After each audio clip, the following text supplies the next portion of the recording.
रामांगम में भाग लेने के लिए अगर एक भी योद्धा वल्लवराज से जा रहा है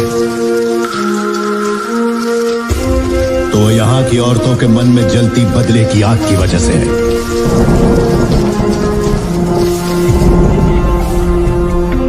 ऐसी ही वीरांगनाओं की कोख से मैंने और तुमने जन्म लिया है।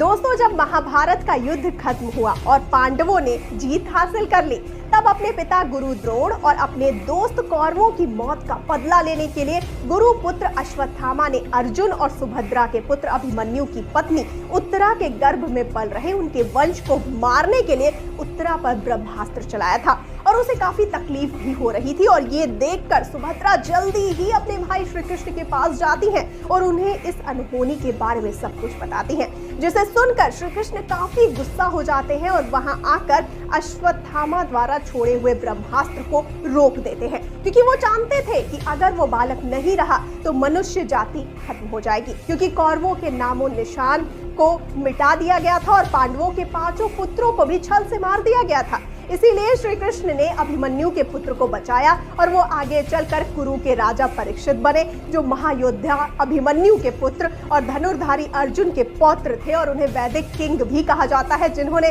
मिडिल वैदिक पीरियड पर राज किया था।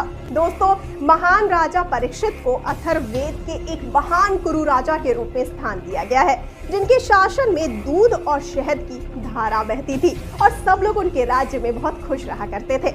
उनका उल्लेख राजा विश्वजनिना यानी कि सार्वभौमिक राजा जिसने पूरी दुनिया के लोगों पर राज किया, उनके रूप में किया गया है।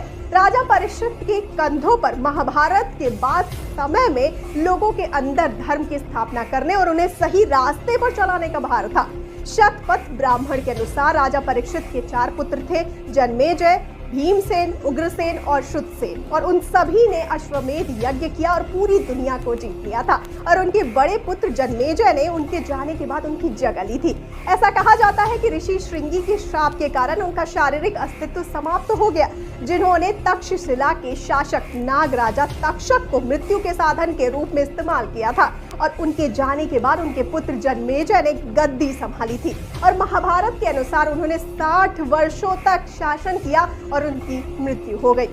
दोस्तों, राजा परीक्षित को सत्य युग का पुनर्जन्म माना जाता है, जो हिंदू पौराणिक कथाओं में पहला युग है। उनका नाम विष्णुराता भी रखा गया था, क्योंकि भगवान विष्णु ने उन्हें बचाया था। और जब पांडवों की उनकी जाति विलुप्त होने वाली थी ना, बाद में उन्हें हस्तिनापुर में पांडवों का उत्तराधिकारी बनाया गया।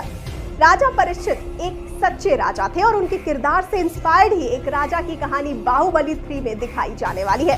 तो क्या लगता है आपको, कैसी होगी ये फिल्म और इसकी कहानी? हमें कमेंट सेक्शन में अपनी राय जरूर बताइए। और जाते जाते इस वाली वीडियो को कर दीजिए लाइक और शेयर और चैनल को सब्सक्राइब करना बिल्कुल ना भूलिए। और मुझे यानी श्रुति को दीजिए इजाजत। नमस्कार।